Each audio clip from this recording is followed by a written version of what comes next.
Lakshmi. I come from Vilkan district. I completed my postgraduate at Mile Engineering College. After completed my post-graduation, I come for Chrompet QSpiders as an incubation student.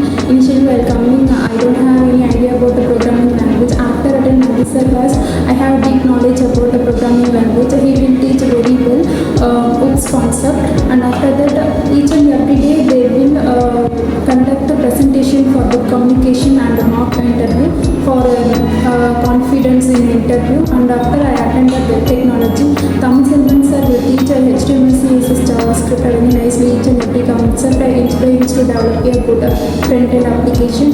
And after I learned about SQL from Sangeet sir, he will teach that concept linguistics. And after that, I learned about aptitude.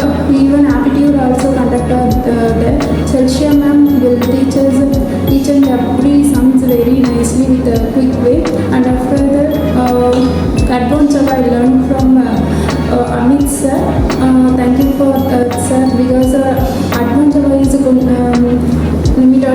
to learn, and but his way of teaching very nice. And after I learned SDLC concept in current IT sectors, how softwares are developed like that. They will he is a teaching.